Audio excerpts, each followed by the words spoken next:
یہ سورہ مبارک کا نماز کا جزو لازم ہے، جزو لازم۔ چنانچہ اس کے ضمن میں وہ حدیث میں آپ کو سنا دینا چاہتا ہوں کہ جو بخاری میں بھی ہے، مسلم میں بھی ہے، ترمذی میں، ابو داؤد میں، نسائی میں وغیرہم، یوں سمجھیے کہ محدثین نے سب نے اس کو تسلیم کیا ہے۔ اور یہ حضرت عبادہ ابن صامت سے ہے رضی اللہ تعالی عنہ۔ وہ فرماتے ہیں کہ حضور نے ارشاد فرمایا لا صلاۃ لمن لم یقرأ بفاتحۃ الکتاب، اس شخص کی کوئی نماز نہیں جو فاتحۃ الکتاب یعنی سورہ فاتحہ نہیں پڑھتا، اس کی کوئی نماز نہیں۔ اس کا یہ مفہوم تو متفق ہے کہ سورہ فاتحہ نماز کا جزو لازم ہے، البتہ اس کے بعد اختلاف ہے۔ آیا جماعت کی شکل میں جب نماز ادا کی جائے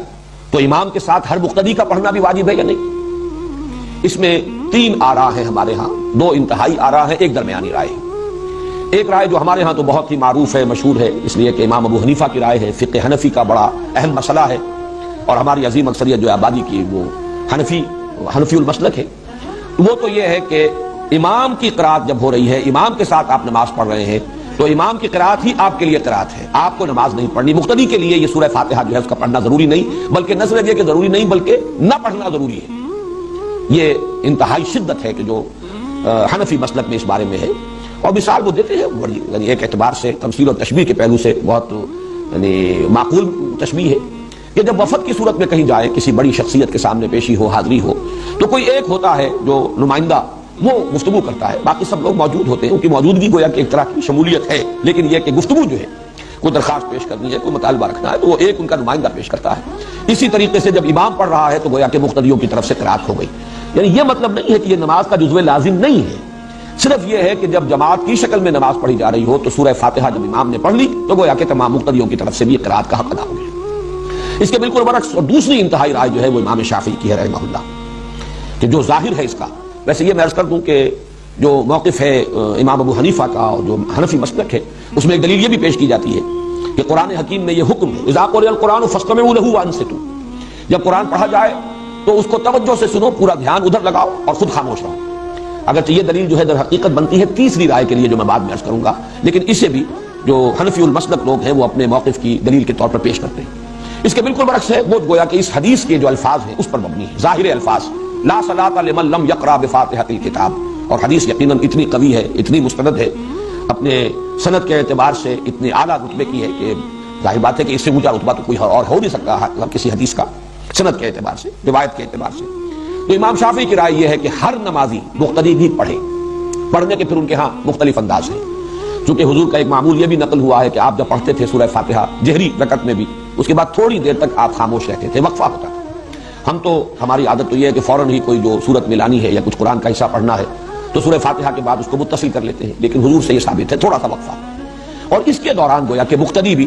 جلدی سے دہرا لیں اور پڑھ لیں۔ ایک طریقہ تو یہ ہے، اور ایک یہ ہے، اور یہ بھی حضور کے معمول کے ساتھ مناسبت رکھنے والا ہے کہ آپ نماز میں سورہ فاتحہ پڑھتے تھے تو ہر آیت پر رکتے تھے۔ یہ وقفہ جو ہے یہ گویا کہ کفایت کر جاتا ہے کہ امام نے کہا الحمدللہ رب العالمین، اور اس کے بعد وہ ذرا سا وقفہ دے تاکہ مقتدی بھی الحمدللہ رب العالمین پڑھ لیں،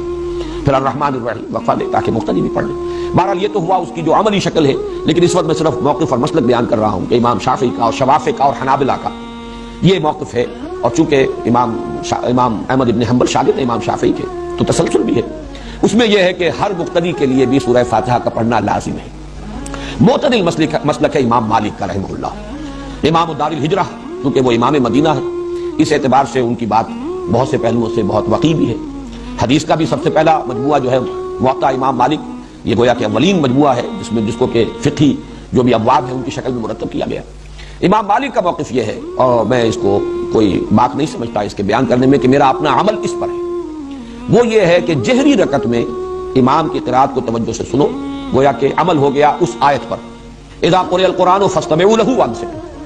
البتہ سری رکعت ہے، اس میں خود سورہ فاتحہ پڑھو، اس لیے کہ اس وقت آپ سن نہیں رہے۔ لیکن یہ کہ ہمارے ہاں بعض جو مفتی حضرات ہیں، حنفی مفتی حضرات، وہ اس میں بہت شدت سے کام لیتے ہیں کہ فرض کیجئے کوئی رکعت آپ کی چھوٹ گئی تھی، پہلی رکعت رہ گئی تھی، آپ دوسری میں شریک ہوئے، تو اب اگر آپ اپنی رکعت پہلی جو ہے پڑھنے کے لیے، جبکہ باقی نمازی فارغ ہو گئے، سلام پھر چکا، امام سلام پھر چکا، اب آپ کھڑے ہو کر جو رکعت پڑھ رہے ہیں، تو شدت کی انتہا یہ کہ اس رکعت میں بھی سورہ فاتحہ مت پڑھو،